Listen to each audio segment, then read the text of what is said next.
Ninguém, minha filha, pode prescindir de uma ajuda neste vale de lágrimas, que é a terra.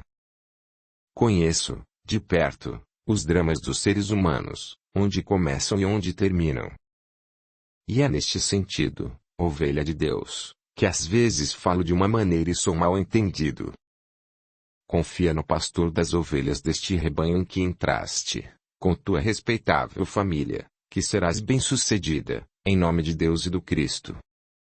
Respeito, igualmente, tuas interpretações acerca do Evangelho, conheço de perto tua conduta em face da vida, e como mulher compromissada pela Igreja com um homem que muito admiro, desejo, para ti e os teus, a eterna convivência, no mais puro amor. Se desejei tua presença nesta casa é porque com ela mostraria ao povo, ao meu rebanho obediente, que a minha conquista nesta cidade, que tanto amo, é total, e a confiança deles para comigo será maior. Não obstante, esse desejo poderá servir de dissidência em nossa valiosa amizade, coisa que eu não gostaria. Se for preciso, pedirei perdão, no sentido de continuarmos a nos admirar mutuamente, rogando para teu bem-formado coração as bênçãos de paz e luz dos céus. O padre Gregório estava revestido por uma aura semelhante a um pneu gasto a rodar em alta velocidade, que estouraria a qualquer hora, em seu próprio benefício. Sua boca falava, mas nada relativo ao Evangelho partia do coração, pois suas intenções eram outras. Dona Niquinha estava envolta em um halo de luz, a se desfazer, como por encanto, na atmosfera da velha igreja, mas parecendo um sol de primeira grandeza. Atrás dela, a mais ou menos 50 centímetros, via-se a figura majestosa e fiel do mentor Miramês que, com facilidade, controlava as suas faculdades psíquicas. Os dois permaneceram alguns instantes no silêncio divino, que é aquele em que a mente e o coração começam a assimilar o alimento dos céus. Com bastante disposição, a mulher do papudo voltou a falar. Senhor Reverendo, dou graças a Deus por ter sido compreendida pelo chefe espiritual desta cidade que me acolheu, talvez por misericórdia.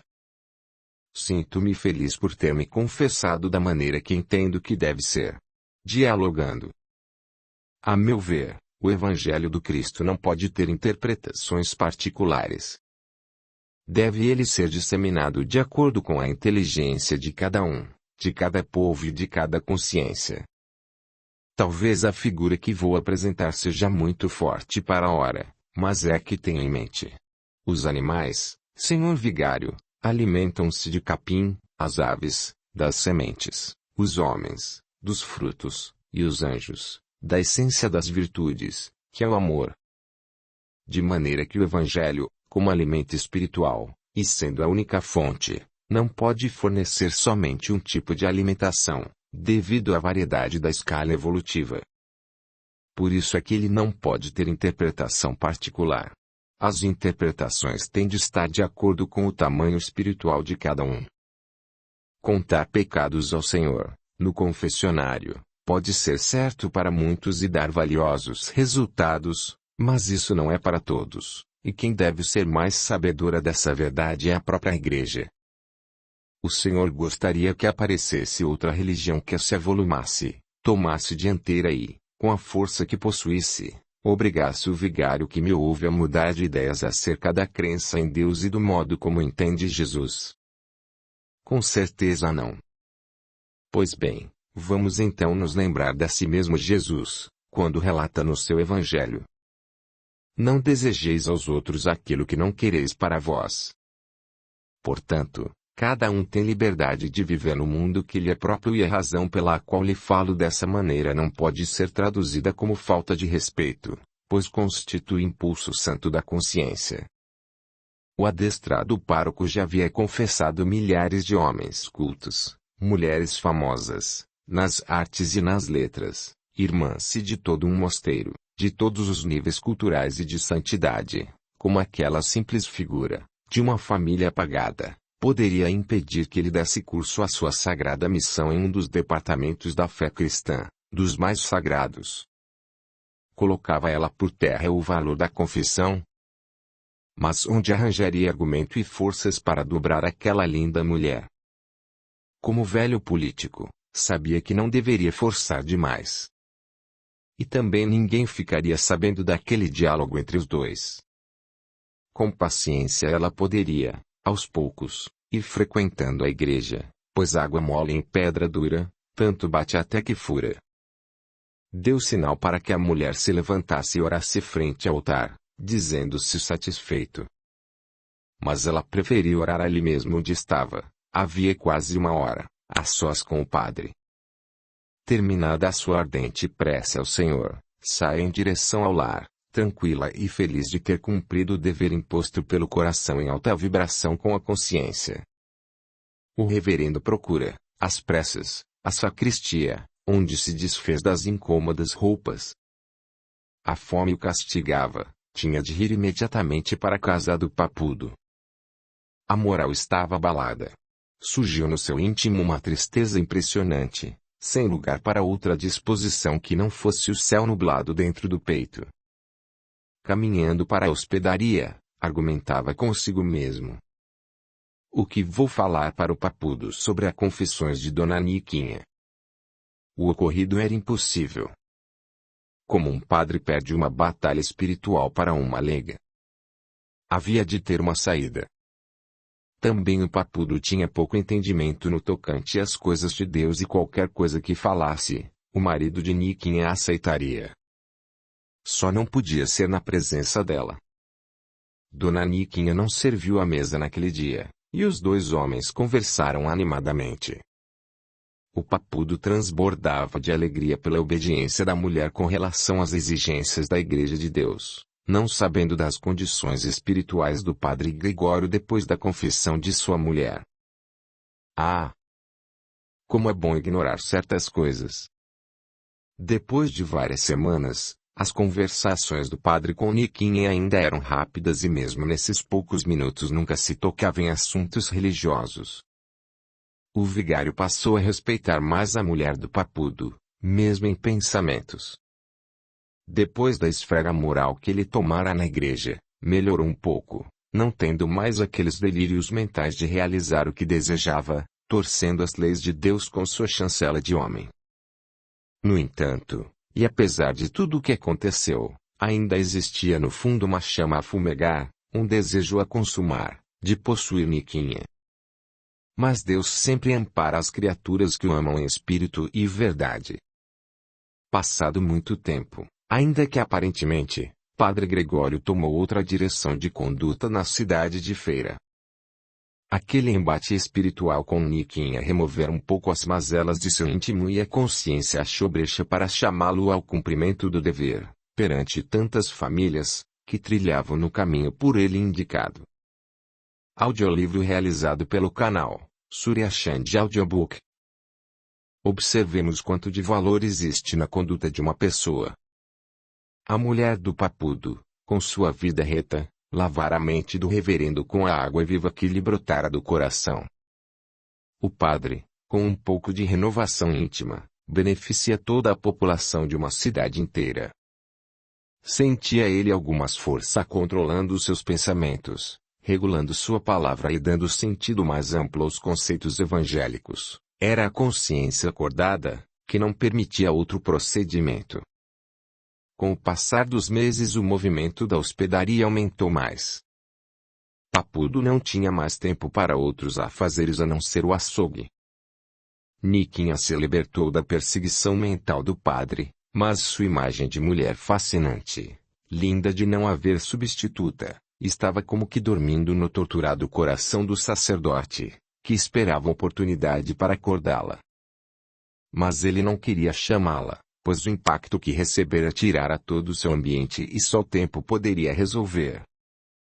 Também não pretendia perder terreno, quando desse o bote não falharia, mas não queria nem alimentar esperanças desse ideal. Sentiu vontade de ser bom, até o tempo ensejar a ação das suas artimanhas, como lobo trajado de pastor renovado. Como a hospedaria da família Pantoni recebia gente de todas as bandas, dada sua fama de ambiente selecionado e ordeiro, mesmo os bandoleiros da região procuravam a casa, sentindo ali mais segurança. Quem não gosta do bom, da luz e da paz? Época de festa em feira superlotava a hospedagem de Papudo, o ambiente se tumultuava, na correria por atender a todos. E foi sob esse clima que ocorreu o inesperado. Encontraram-se ali dois inimigos, homens que carregavam a jura recíproca de que quando se encontrassem o terreno ficaria árido, não nasceria capim, como costumava dizer o povo. E os dois se encontram na sala da hospedaria. Um olha para o outro, vociferam alguns sons ininteligíveis e brandem os facões, armas muito usadas na época. O povo se aglomera, mas conhecendo a fama de valentia dos dois homens, ninguém se atreveu a apartá-los. E os sons das duas armas se encontrando mais pareciam o sino da capela do padre Gregório. Eram ambos hábeis no manejo das afiadas lâminas, e os minutos corriam, o suor descia pelas faces dos dois jagunços, sem que um ou outro apresentasse ferimento. Quando alguém avisou o ocorrido ao açougueiro, ele veio como uma fera, sentindo o desrespeito daqueles indivíduos em uma residência honrada. Papudo era um homem zarrão que amedrontava qualquer um só com seu porte. Penetrando a custo na sala, avançou em direção aos homens para apartá-los e chamá-los às contas por falta de decência, principalmente em dia de festa em toda a cidade. Quando tentou agarrar os punhos rígidos de Janjan Cangaceiro, esse habilmente torce um pouco o tronco e a grande lâmina que lhe era destinada acerta em cheio a cabeça do Papudo, quase dividindo ao meio. O esguicho do sangue impede a visão do marido de Niquinha, que sente os olhos turvados com o forte golpe no crânio e cambaleia para cair. As duas feras humanas não percebem direito quem foi o ofendido e tratam de defender cada qual a sua pele.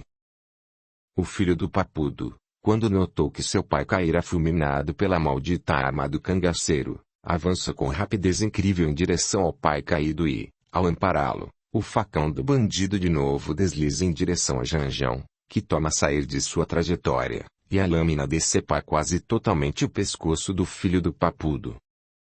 Os dois cangaceiros, notando a tragédia e olhando a massa humana em que se reunia, alguns com paus outros com pedaços de cordas, dispostos a pegá-los, os dois, como por encanto, tomam direção oposta. Um, como um raio, corre para os fundos e outro de facão em punho, abre alas como se fosse um touro inconsciente e salta em cima do primeiro cavalo que encontra, dando fora sem nenhuma interrupção. O resultado foi desastroso. O saldo do ódio foram 2 vidas. Papudo e seu amado filho, que não largava o pai para nada na vida.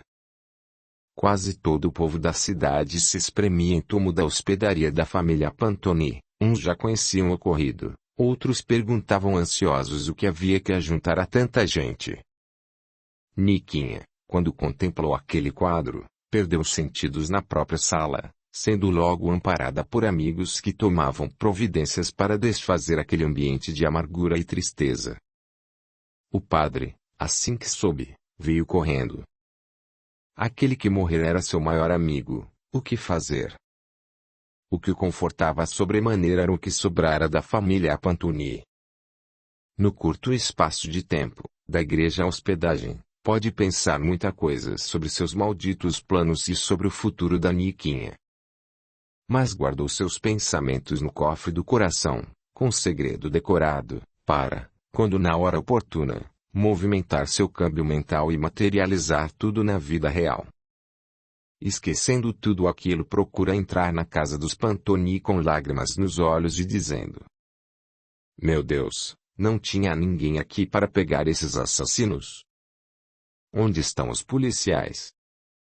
Mandem chamar com urgência. Mas alguém já avisara o delegado, que logo apareceu no local dos crimes, ordenando que os 2 soldados intimassem mais uns 4 homens bem apropriados para a tarefa, armassem todos e partissem nas pegadas dos assassinos.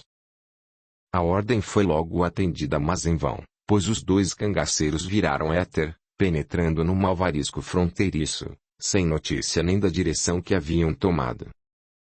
Bem, vamos pedir licença para regredir no tempo, lembrando uma existência do Papudo como gladiador romano, e seu filho, como um dos espectadores mais fanáticos, a ponto de corromper os sagrados direitos dos homens, mesmo depois de morto. Em dias de festas, nas áreas governamentais, os festejos comumente terminavam nas galerias do Coliseu de Roma, onde feras e homens se misturavam e os gladiadores eram ali as peças mais importantes do enredo de todo o dia.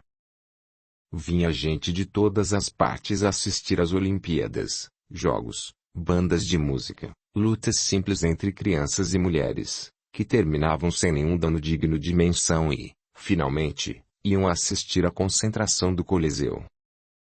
Ali era apresentado o maior espetáculo. A massa, cansada e embriagada, só queria ver sangue, famintos, como vampiros, do líquido sagrado que sustenta a vida na terra. Papudo, como gladiador famoso, ficava por último, e tinha, como ocorre nos dias de hoje nos esportes, os fanáticos torcedores do fio da sua pesada espada. Após embebedarem os criminosos, para que lhes dessem pouca importância à vida, e após lido o relato de seus crimes, os guardas os soltavam na arena do Coliseu e, sob o delírio do povo, os gladiadores se preparavam. Os criminosos investiam contra os gladiadores estes, só com uma cutelada, abatiam os farrapos humanos, como se fossem animais sem importância. Este filho do Papudo, aproveitando-se da condição de parente de altos políticos de influência na época, podia ficar junto à arena e até mesmo entrar nela, na hora das lutas. Sendo fanático pelo cutelo seguro do gladiador, entrava na arena no final da atrocidade, puxava a vítima que não havia sido golpeada no pescoço, colocava em uma cepa de árvore e, pedindo silêncio, em alta voz, dava sinal para o gladiador que, de uma só vez, separava a cabeça do tronco já inerte do famigerado assassino. Era um delírio geral. Ele sobe na cepa de árvore e levanta os braços do gladiador, em sinal de vitória. Papudo e o filho eram esses dois amigos da Roma antiga e vieram saudar, no Brasil, suas velhas contas com a lei. Mas, voltemos ao caso de Feira de Santana. Dona Niquinha acorda meio atordoada, perguntando pelo marido e o filho, chorando, e as amigas fazendo o possível para consolar a mulher que ficara viúva naquele sangrento drama na festa de feira. Os dias, as semanas e os meses vão correndo e, com o passar do tempo, passam também as aflições, os pesares, que não devem ser alimentados, porque não resolvem os problemas da vida, que continua sempre nos oferecendo outras oportunidades. E Deus é sempre bom e misericordioso nas nossas lutas contra as trevas, em conquista da luz. Logo, Dona Niquinha, portadora de certo equilíbrio espiritual, iniciou sua vida só, mas confiante em Deus, esperando em Jesus Cristo a solução para seu destino. Fechou a hospedaria e, vendendo as coisas que possuía, foi levando uma vida honesta e reta, dedicando seu tempo a ajudar as irmãs de caridade. Visitavam os arredores de feira, consolando os tristes, dando pão a quem tinha fome e vestindo os nus. Antes, não sabia daquelas verdadeiras irmãs de caridade. A afinidade que possuía com aquele trabalho era enorme, o grande golpe que sofrerá era compensado por aquele serviço de Cristo em favor dos sofredores. O padre Gregório é que não gostou de ver Niquinha naquele grupo de trabalho das irmãs de caridade. Por sua vontade, a Niquinha continuaria com a hospedagem, mesmo que fosse em outra casa, sob seus conselhos e sua bênção. Mas a mulher do Papudo renunciara às suas bênçãos, em troca das bênçãos de Jesus e de Maria de Nazaré, cuja figura lirial era sempre lembrada por Niquinha. Certo dia, notando a ausência prolongada de Niquinha, o vigário procura o orfanato das irmãs e a encontra lá, quase integrada no ambiente da casa, como uma verdadeira cooperadora da comunidade. As irmãs, da cozinheira superiora, tinham verdadeira amizade por ela.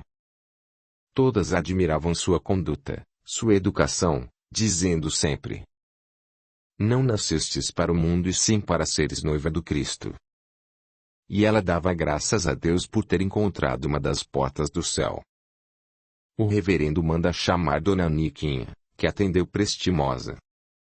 Mas, vendo o vigário, pressentiu o rastro da onça.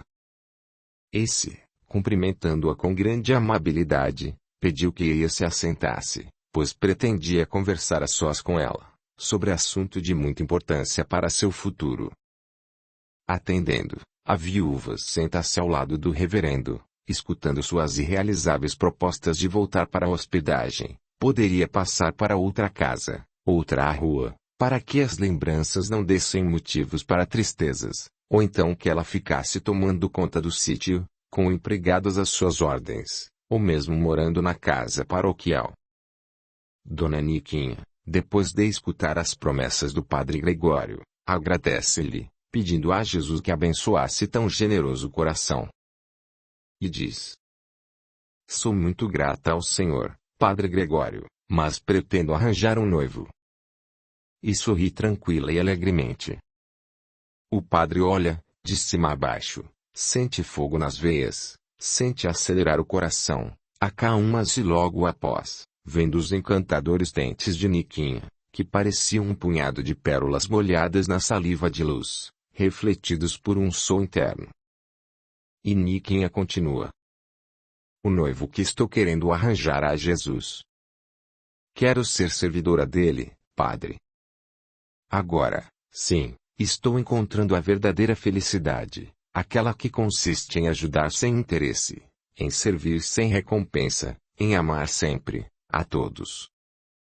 Aqui nesta casa não se prega o evangelho aos sons da trombeta, mas vive-se a mensagem cristã, com exemplos dignos da mesma. Não queria Niquinha prolongar a conversa, pois conhecia a vontade do vigário ao se apresentar para ajudá-la. O padre, meio constrangido, começa a pensar: Mas não é possível, Dona Niquinha, irmã de caridade. Não pode, todo o meu plano vai ser desfeito, assim desaparece toda a minha esperança de felicidade. Até a batina eu deixaria, em troca de sua companhia. E fala tristonho, com grande pesar. Não esperava que a Dona Niquinha desse para isso e se acostumasse com uma vida sem vida, desde que, em seu passado, em companhia do marido, fui andando pelo mundo, entre o povo, em alegrias mais humanas. E de repente... De repente tudo mudou mesmo, respondeu Niquinha. Sim, padre, de uma hora para outra tudo mudou mesmo.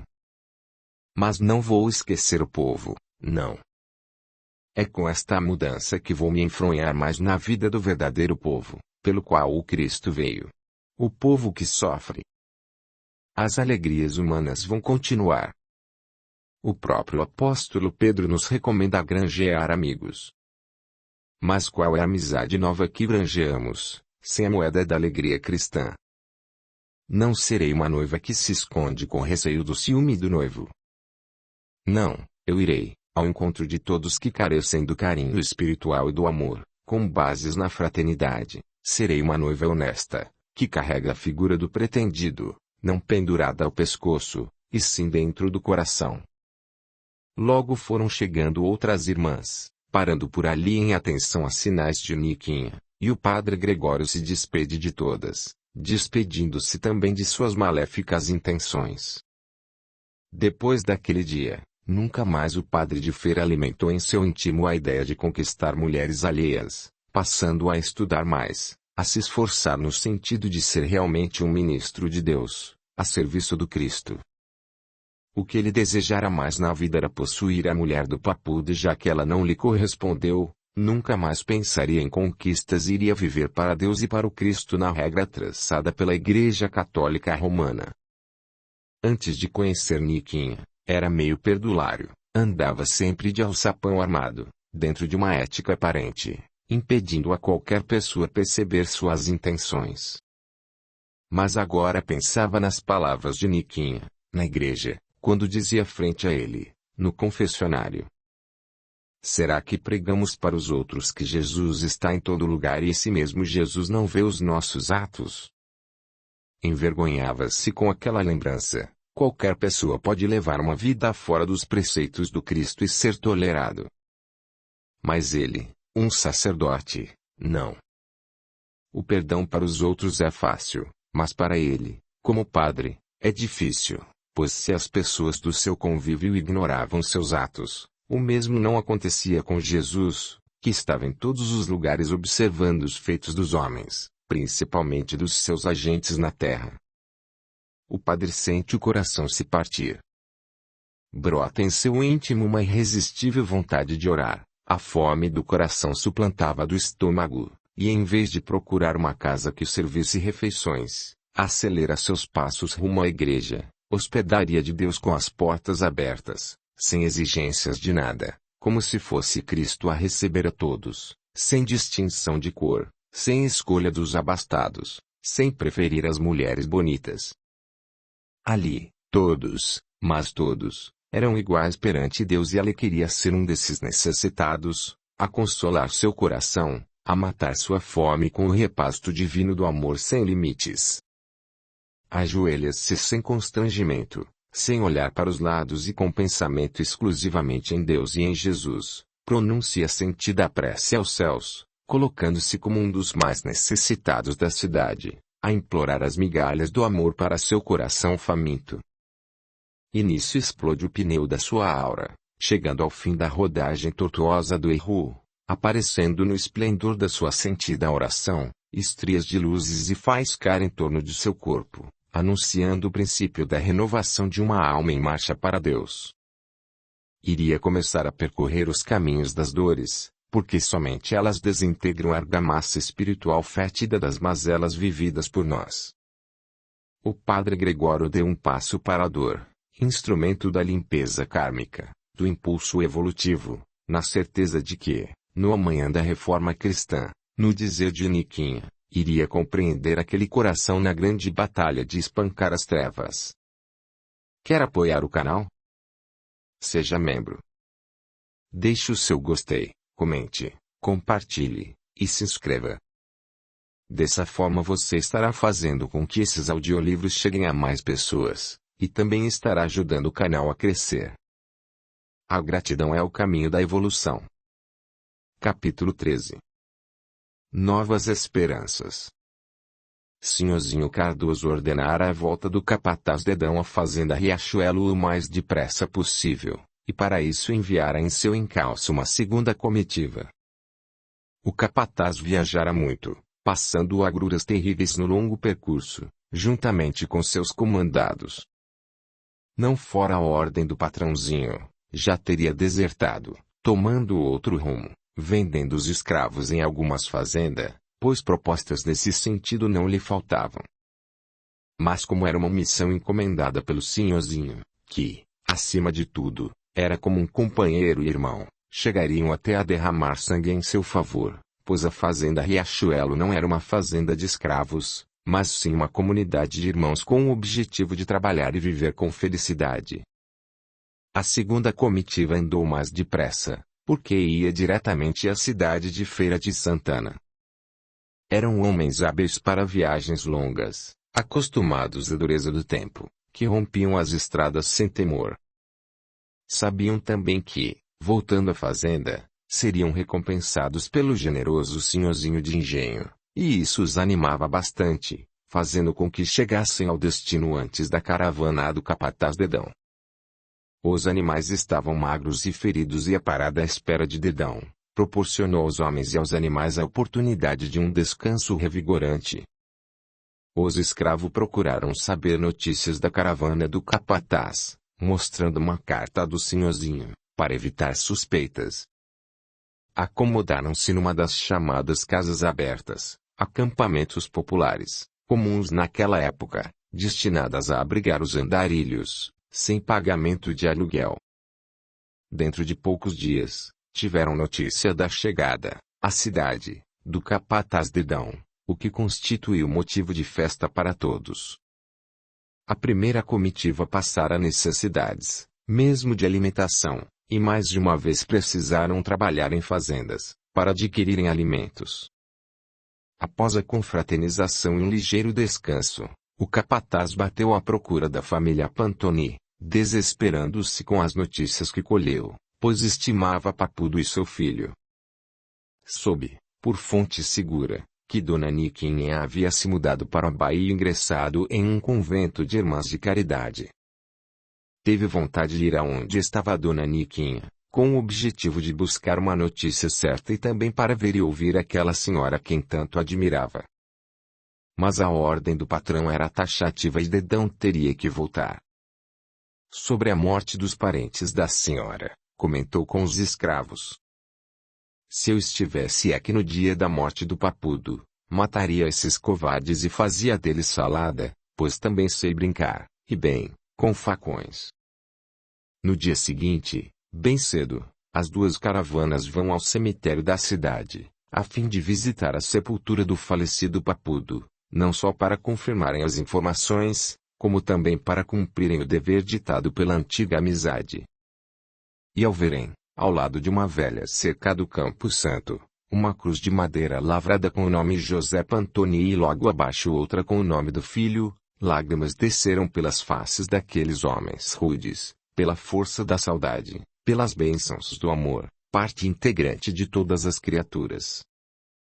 As tropas descansaram uma semana, comendo bons pastos e étimo milho, refazendo-se para a viagem de volta, que se prenunciava mais tranquila, em virtude da boa soma de dinheiro trazida pela segunda caravana. De fato, com pouco tempo, davam entrada na enorme cancela da fazenda os servidores encarregados das duas missões. A primeira, trazer notícias da família Pantoni, e a segunda caravana, fazer voltar o grupo do capataz Dedão. O senhorzinho recebeu efusivamente, abraçando a todos e perguntando pelos detalhes da viagem. Os escravos contavam como Dedão apareceu na cidade de Feira, magro, sujo e cabeludo. Senhorzinho abraçou o capataz e disse-lhe: serás recompensado, meu filho, não só pelo dever cumprido, como também pela obediência. Eu agradeço, a todos, os serviços prestados. Podeis descer para o casarão, que depois conversaremos. Senhorzinho bateu com a palma da mão, levemente, nas caras dos animais, em sinal de gratidão, notando o desgaste que haviam sofrido. Não se interessou por notícias da família Pantoni, pois já sabia do ocorrido, através do espírito de Miramês, pela mediunidade de Mandudu. No dia seguinte, o capataz narrou todos os detalhes da viagem, a perda de um escravo e as notícias que fui obtendo sobre a família Pantoni, até chegar à Feira de Santana, onde sofreu o grande abalo da notícia da morte do Papudo. Contou também sobre o paradeiro de Niquinha. Tive vontade de ir até Salvador vê-la e falar com ela, mas a ordem do senhorzinho me impediu. Fiquei triste, mas tinha de cumprir seu desejo e aqui estou, senhorzinho, para obedecê-lo sempre. O senhorzinho sentiu mais amor por aquela gente, que tinha valores extraordinários, dependendo do modo pelo qual fossem tratados. Dirigiu-se aos escravos. Todos os que viajaram têm 30 dias de folga, com direitos especiais. Jubilosos, os servidores foram abraçar a Mandudu, com muitas saudades, saindo depois à procura do padre Terêncio. O senhorzinho estava impaciente naquele dia. Sentiu uma amargura irresistível, chegando a ponto de voltar para a cama e tentar dormir outra vez, sem conseguir. A imagem de Niquinha não saía da sua mente, nem por um instante. Pensava: meu Deus, o que será isso? Parece que sinto felicidade ao me lembrar dela, outras vezes, isso me causa sofrimento. Preciso consultar a Mandudu e talvez esta noite ela possa me dizer o porquê desses dissabores e o que devo fazer para me livrar desse estado de coisas. O padre Terêncio, naquele dia, também se achava impaciente, andando por toda a parte, sem saber o móvel das suas desinquietações. Mas logo começou a se distrair com o pomar. As frutas lhe interessavam mais que qualquer coisa, e ajudavam-no a esquecer os problemas. Gritou por Zé Melete, que já estava pronto a receber as ordens, E mandou o pretinho subir nas árvores para colher os frutos de que tanto gostava. O dia passou meio triste. À noite, após todos se recolherem em busca do sono reconfortante, Sinhozinho se dirige à casinhola de mãe Dudu, que já o esperava, pois era dia marcado para a conversa com o benfeitor Miramês. Sinhozinho, que primava pela pontualidade, chegou mais cedo que de costume. Entrando na pequena habitação, ficou pensativo, provocando a preocupação da velha. Meu filho, o que foi que viste hoje, que pareces tão triste? Não sei, mãe. Não sei. Acordei com isto e estou até agora. Quero pedir uma ajuda ao nosso Miramês para me livrar deste estado terrível que me esmorece. Após conversarem alguns minutos, a velha escrava anuncia a Sinhozinho a entrada do velho amigo Fernando Miramês de Olivídio, que foi logo tomando as faculdades de mãe Dudu, dizendo: A paz seja convosco. Sinhozinho já estava acostumado com a comunicação do espírito, através de mãe Dudu. Respondeu humildemente, dando graças a Deus pela chegada do espírito, que sorri, transformando completamente as feições da velha. O filho do doutor Teodomiro, olhando para o rosto de mãe Dudu, notou, pela primeira vez, uma transformação total no seu semblante. E pensava: será possível um ser humano mudar dessa maneira, a ponto de parecer outra pessoa? A fala muda sempre, o sotaque é outro, a cultura, nem se fala. Mas não sabia que a expressão fisionômica se modificava tanto. Meu Deus, por que os homens das ciências não estudam esse fenômeno? Quanta coisa útil não sai da boca desta escrava, e que os homens sábios da terra ignoram. Seria de grande utilidade se eles soubessem, porque poderia me fazer essa filosofia divina correr o mundo todo, beneficiando multidões. Mas Deus é quem sabe. Se Ele quer assim, assim seja. O espírito espera o tempo necessário para que Sinhozinho possa pensar, e cumprimenta: boa noite, meu filho. Boa noite, senhor Miramês, é com um imenso prazer que volto a falar com o amigo espiritual. Também eu. Aqui estou, trazendo novas notícias. Sei que hoje estiveste alimentando a melancolia, que se intensifica com o tempo, dando nascimento à tristeza que, com o apoio do sofredor, cresce para a cólera. Essa, nunca fica só, procura a companhia da vingança, que se aproxima, de mãos dadas com o ódio. Achando que o orgulho é virtude e o egoísmo segurança individual, o ser que passa por essa fase negativa tende a descrer de Deus, da vida e da fraternidade, achando que só ele merece viver, sem cogitar da vida dos outros. Mas Deus é muito bom e faz o indivíduo sofrer as consequências de seus atos para aprender a pensar, sentir e a proceder bem na vida, para que a vida proceda melhor com o indivíduo. Sinhozinho pede licença e interrompe. Senhor Miramês, porventura fui eu que criei este estado depressivo de que o senhor acaba de falar, e que realmente sinto. Não me lembro de desejar tais condições aos outros, e muito menos a mim mesmo.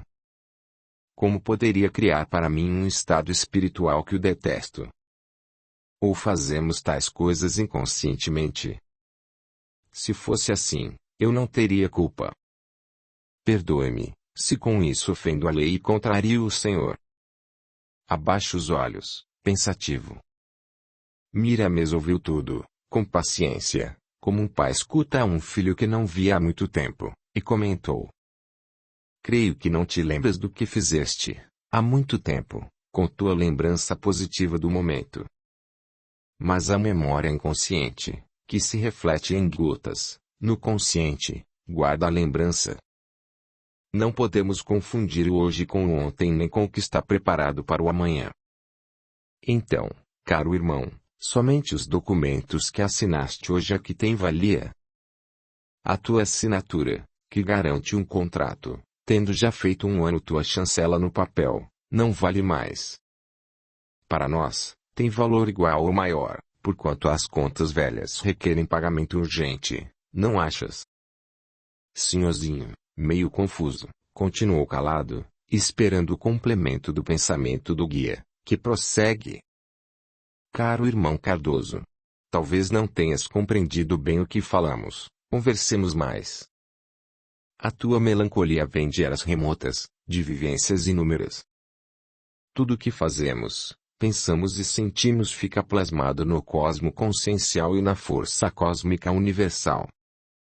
Quando andamos nas trilhas da lei de Deus, quando já não nos interessa o mal, começamos a desentulhar o depósito de lixo acumulado pelos nossos atos indignos do passado. Toda ação provoca uma reação correspondente, e se levamos milênios acumulando matéria imprestável na consciência profunda, não é com poucos anos que iremos nos libertar dela. Tu, que não estudaste ainda com profundidade esse assunto, achas que tua tristeza não é criação tua. Mas quem conhece os fundamentos da lei de Deus e reconhece a justiça divina, não pode compreender de outra forma. Já leste, no Evangelho, quantas vezes, que ninguém recebe o que não merece. Lembras-te quando o mestre advertiu a Pedro, dizendo: embainha tua espada, Pedro, porque quem com ferro fer e com ferros será ferido. Esqueceste. E, se somos feridos quando ferimos, é claro que somos amados quando amamos, não é certo? Pois bem, meu filho, deixa que o lixo safa do teu coração, como veículo da consciência, mas sem alimentar os impulsos que o criaram, e sim perseverando no trabalho do bem, que nunca morre. Foi para isso que Jesus ensinou a prática da caridade e das outras virtudes, que servem como instrumentos sagrados para limpar as vias das almas em conflito consigo mesmas. Quando sentires melancolia, esforça-te no serviço da alegria cristã, que essa queimará as mazelas da outra, pois se procurares alimentar a melancolia, com descanso, desinteresse pela vida e raiva dos outros, por qualquer coisa, serás condenado pela lei, que regula, novamente, em sentido duplo, aquela reação que já estava sendo expulsa, retardando tua liberdade. Ouçamos o Mestre de Nazaré outra vez, ensinando aos seus discípulos. Aquele que perseverar até o fim, será salvo. Será salvo desse lixo que foi assunto de nossa conversa. Aquele que perseverar no bem, que construir bons pensamentos e praticar boas ações, mantendo conduta exemplar, de maneira que a própria consciência, sendo Deus em miniatura, possa provar tudo o que fizer e que tiver a intenção de realizar. Tu estás dando os primeiros passos, mas é necessário continuar, sem interrupção. Renovar não é dar o que se possui aos outros, não é provar, através do verbo inflamado, que se conhece a lei e suas consequências, nem tampouco ficar em estática adoração a Deus. Não. Renovar é compreender o estatuto divino e colocá-lo em prática diária e, ao invés de adoração estática, ação constante no bem e no amor, sem limites. Já tiveste um sonho com a nossa querida Niquinha, lembras-te? Senhorzinho aguçou a mente e sentiu o palpitar do coração. Esperava que algum dia Miramês tocasse no assunto para que ele soubesse a verdade a respeito de seu sentimento para com aquela mulher que tanto impressionara. Meu Deus! Pensou, será que este estado de tristeza que toma conta de mim, de vez em quando, significa alguma coisa, alguma ligação com Niquinha? Quem sabe? Já que a gente vive muitas vezes. E o guia espiritual, mudando a entonação da voz, dá continuidade à conversa. É mesmo, meu caro. É alguma ligação com a nossa irmã Niquinha, sim, e outras mais. Senhorzinho sentir o corpo gelar com o início da resposta de Miramês aos seus pensamentos. Aquele sonho que tiveste foi realidade. O espírito, meu amigo, é um viajor eterno dentro da eternidade cósmica. De que valeria um hábil engenheiro planejar uma construção difícil, com todos os seus contornos, usando toda a sua ciência, para não falhar, dando tudo de si, para conforto e estímulo de seu coração, se essa obra se conservasse apenas por um dia? No caso de Deus, saber sem limites, ciência sem fronteiras e alegria duradoura, iria ele ser o arquiteto da obra mais perfeita do universo, o Espírito, para que esse tivesse apenas uma existência na Terra, correspondendo talvez, a um dia diante da eternidade, na existência espiritual. Baseados nesses argumentos é que aceitamos, quando preparados espiritualmente, mesmo na Terra, a vida espiritual e o retorno ao mundo, quantas vezes for necessário. Conta uma lenda que, à época em que os seres humanos habitavam as cavernas, saíam para aqui e para ali, espreitando alguma caça, no sentido de se alimentarem. Certo dia, estando um grupo de homens numa dessas andanças, um deles teve vontade de olhar para cima, o que nunca havia feito antes, deparando com o sol a pino. Seus olhos nunca haviam visto tanta luz, e como todos acompanharam o gesto do aventureiro, caíram por terra quase cegos. Após esse episódio, nunca mais quiseram sair da caverna durante o dia. Com o passar dos anos, as novas gerações, sabedoras do que se passara com seus ancestrais, se aventuravam a sair durante o dia, mas olhando devagar, com cuidado. E os primeiros grupos, que empreenderam as novas excursões, viram a grande luz. Como no relato antigo, mas com mais brandura, não cegava tanto quanto os relatos dos antepassados. E assim, continuaram a sair, e nunca mais se mantiveram presos às cavernas, porque gostaram da luz. Pois até hoje, meu filho, o significado da lenda dos homens das cavernas continua vigorando. Aquele que de repente, enxerga uma luz que não suporta, isto é da lei, ficará cego, amedrontando-se. Mas os que seguem devagar, olhando somente os reflexos dessa luz, para, após o tempo necessário, encarar frente a frente a luz verdadeira, nunca sofrerá danos. Não queiras saber tudo o que te vem à mente inquieta, fazendo suas próprias deduções e aceitando-as como certas e definitivas. Tudo no mundo, mormente no tocante às coisas espirituais, demanda amadurecimento, ponderação, estudo e bom senso. Não queiras saber dos modos como se processam as genes da vida, porque elas se escondem nas dobras milenárias da eternidade. A vida é Deus e só Ele se conhece. Nos outros, por bondade do Pai misericordioso, percebemos algumas restes do clarão da vida, sem contudo sentir a engrenagem da mesma, por nos faltar sentidos para tal. Compreendemos apenas o que suportamos, em relação ao nosso tamanho na escala evolutiva. Já imaginaste um macaco querendo entender sobre o que um rábula discorria em um tribunal? Se fosse dotado de um pouquinho de raciocínio, perceberia que estava sendo feita a defesa de alguém. Mas por menores da lei, o mecanismo do desenrolar dos processos seria inatingível para ele, por lhe faltar qualidades para tal assimilação. Podemos nos comparar aos macacos, querendo compreender as coisas que se passam no tribunal divino, seus pormenores, sua engrenagem de luz.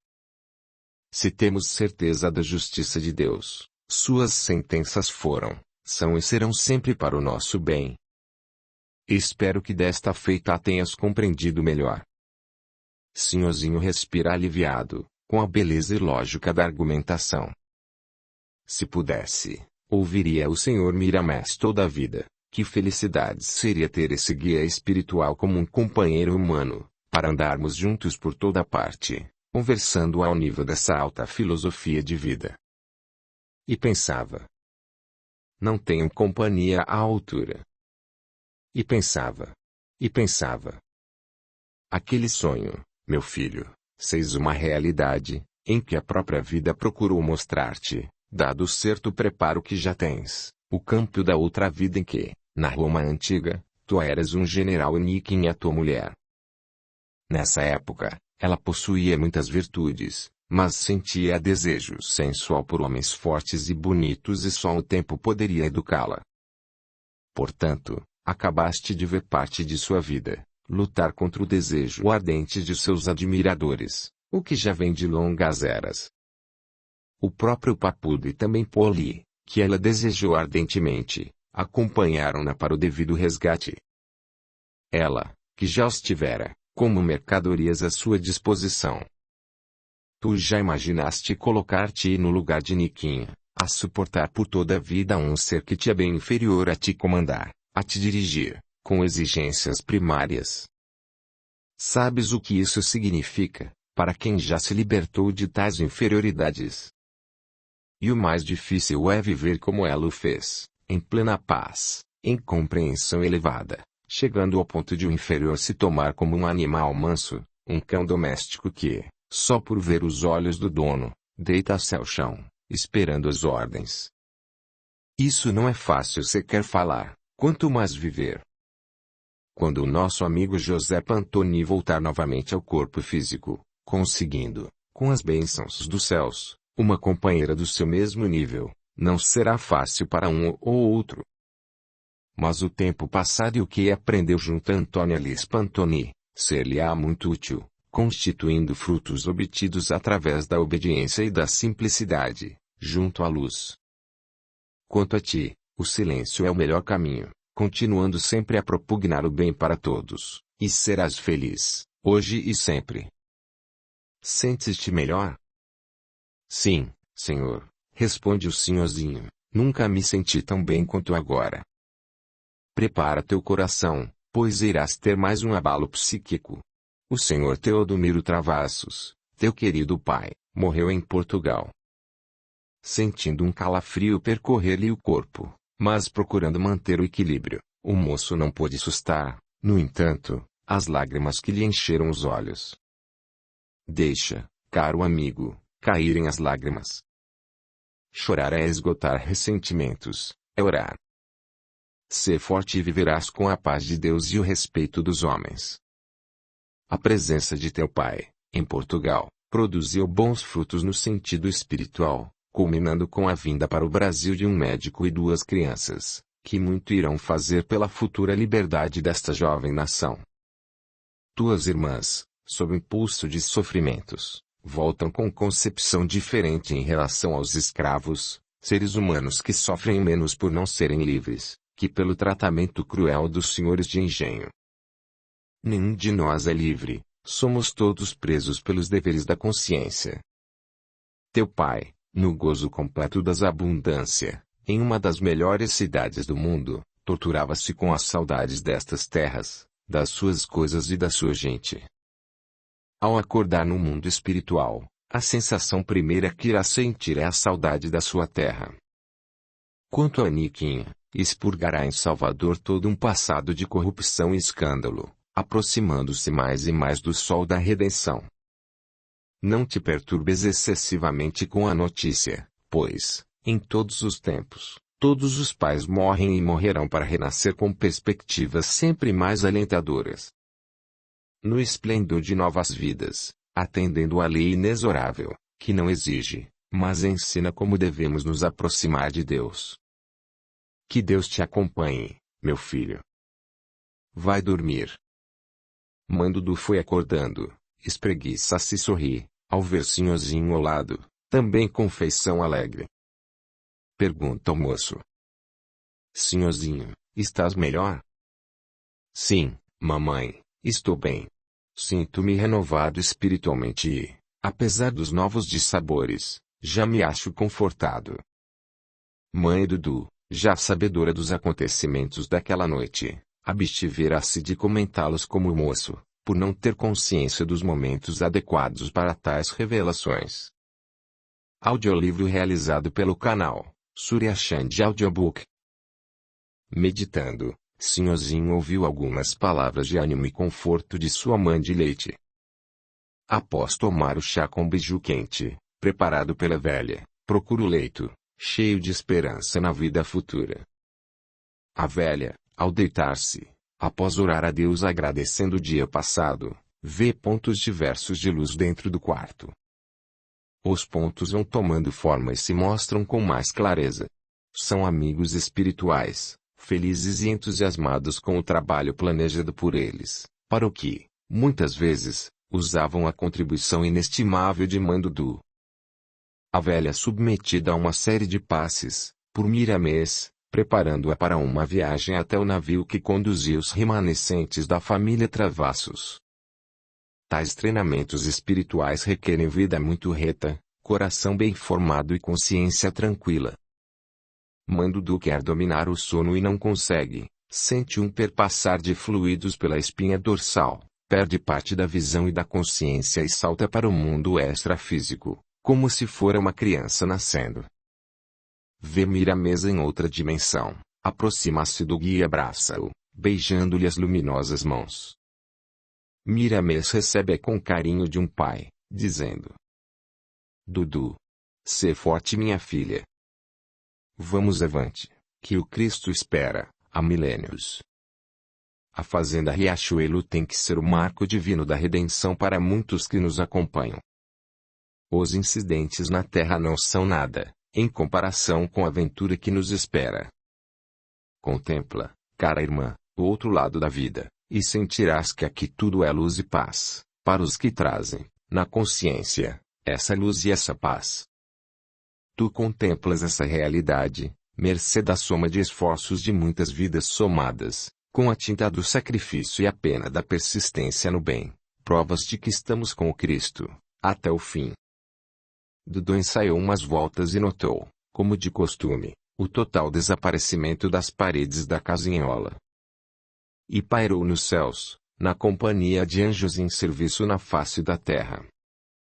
Livre, plena de liberdade no espaço imensurável, Mandudu sente ardente desejo de levar também o Sinhozinho Cardoso naquela caravana de luz, em missão de paz.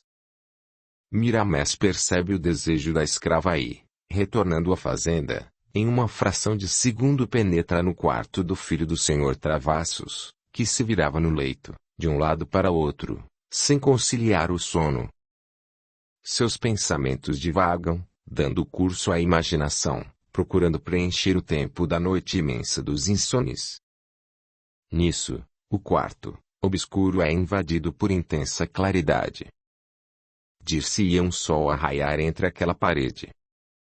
Sinhozinho sente, de súbito, grande conforto e, com lágrimas nos olhos, volta o pensamento a Deus, em prece nascida no coração. Ao terminar sua oração, pesam-lhe as pálpebras e ele adormece, sendo logo retirado do corpo físico, com passes especiais, ministrados pelo espírito de Miramês. Sinhozinho sai meio tonto, mas é rapidamente amparado, conservando um terço da consciência do seu estado espiritual. Recuperado, abraça com gratidão Miramês, Mandudu e os outros, brotando-lhe incontrolável vontade de ir em busca de Niquinha. Mãe Dudu olha preocupada para Miramês, este consente e, mais rápidos que a luz, vence a distância entre a fazenda Riachuelo e a velha cidade de Salvador. A caravana entra em um convento, dominado pelo silêncio, onde se viam alguns espíritos a balançar no espaço, almas de irmãs em transe de sono físico, experimentando forças volitivas sob a orientação de velhos servidores que, ao verem os caravaneiros, fizeram reverências, impressionados com tanta claridade, irradiada pelos espíritos recém-chegados, em função do amor de Jesus. Penetrando no quarto onde se alojava a irmã Antônia Lispantoni, encontramo-la meditando sobre o texto de Paulo aos Coríntios, capítulo 5, que acabara de ler. Logo no versículo 1, diz que quando largarmos nosso corpo material, encontraremos outra casa espiritual, quando deixarmos o tabernáculo da carne, entraremos no do espírito. Absorta nessa meditação, vê penetrar em seu quarto, sem se servir da porta, já trancada, um anjo, no seu modo de ver, a sorrir para ela. Aquela figura majestosa, de reminiscências sem limites, era Miramês, que a visão psíquica de Niquim abarcava completamente. Depois, foi vendo os outros componentes da caravana. Em êxtase de alegria, quis se levantar da cama, mas estava inerte. Levantou-se, sim, em espírito, proporcionando a todos uma vibração de alegria que fazia alguns chorarem e rirem ao mesmo tempo. Miramês, centro das forças espirituais ali reunidas, deu algumas instruções e o grupo planou no espaço, como aves livres das gaiolas da carne. A sensação que Cardoso sentia era incomparável, Suas atenções estavam concentradas em Niquinha, que se revestia de um manto de esplendor magnífico. De sua mente desciam fachos de gala, rastros de luz azul combinando com dourado seda, e o conjunto fazia um todo encantador. Lado a lado, conversavam desejando que o passeio não mais terminasse. Alcançavam as culminâncias da felicidade. Miramês aponta com o dedo, em alto mar, uma pequena embarcação a balançar-se nas ondas, como se fora uma bolha de sabão em água fria. Ali ninguém pensava em divisões sociais ou barreiras de castas. Ali não havia lugar para as diferenças instituídas pelas riquezas e posição do mundo. Todos, mãos dadas, volitavam, sentindo percorrer, no íntimo do espírito, uma graciosa energia partida de Miramês e que proporcionava uma dinâmica inexplicável de avançar nos espaços, sem cansar, sentindo uma alegria sem precedentes. Nesse estado de alma que faz desaparecer tempo e espaço, Miramês aguça a mente e comenta, sem aflição: está havendo um pequeno acidente com a embarcação onde viajam nossos amigos. É uma forte tempestade, comum nos altos mares, principalmente nesta região. Com os pensamentos unidos e comandados pelo mentor Miramês, os espíritos atraíam uma nuvem favorável à estabilidade do pequeno navio. Mesmo em meio àqueles companheiros, Cardoso sentia medo, na hora. Parecia que uma pequena nebulosa corrosiva e ácida ia desintegrar a todos. Miramês tomou uma feição séria, agarrou com o pensamento aquela nuvem selvagem, como se fosse uma argamassa, e lançou em direção às ondas bravias, a meio quilômetro de distância do navio. E as ondas se desfaziam, quais labaredas ao contato com um grande jato d'água. O navio se equilibrou, o mar serenou e os tripulantes e passageiros, em alvoroço, deram graças a Deus, pois todos temiam o naufrágio e já haviam arriado todos os mastros. Um pouco mais no alto, Miramês, tranquilo e sorridente, mostra aos companheiros de onde vinham os fortes impulsos que agitavam as águas. Era uma falange de espíritos primitivos, usados por hábeis obsessores, para botar abaixo a casa flutuante que se dirigia ao Brasil. Capítulo 14. O regresso da família. A horda de espíritos inferiores, notando as águas se acalmarem como por encanto, pararam com suas estripulias, inteiramente assustados. O mentor Miramês, colocando-se à frente, faz-se visto por todos eles, como um sol a cegar os obsessores, por sua intensa luz.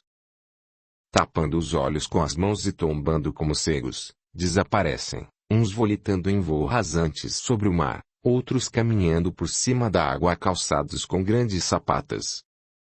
Cardoso, quando acabou de ver aquele espetáculo fabuloso, viu-se ajoelhado perante os companheiros, os olhos cheios de lágrimas, sentindo uma alegria que somente os espectadores desses teatros do céu podem aquilatar. Com palavras, ninguém consegue descrever tal felicidade, mas é maravilhoso. Essas venturas não são conquistadas de um dia para o outro, mas, se Deus quiser, conquistaremos tudo isso que já foi granjeado por Miramês, pela vivência no bem, no perdão, e no amor, em milênios incontáveis. Para nós, Miramês é um anjo bom, a nos orientar e a nos conduzir para a eternidade, junto ao Cristo. Quando estava tudo serenado, comentou sorrindo Miramês. Como disse, foi um pequeno incidente de viagem, como muitos que acontecem por estas bandas. Mas, sempre que necessário, as bênçãos de Deus se fazem presentes em meio à tormenta e essa desaparece, abrindo novas perspectivas alentadoras para os viajores. Esta viagem é muito importante e não pode nem deve ser perturbada ao bel prazer dos espíritos que comandam as tempestades. Pois no confronto das trevas com a luz, as marcas desta última ficam indeléveis nos corações e nas consciências dos inimigos do bem. Toda batalha rende frutos e, se assim não fora, não existiriam as lutas. Jesus deixou-nos o ensinamento de que o escândalo é necessário, mas advertiu também: Aí daqueles que forem instrumentos do escândalo,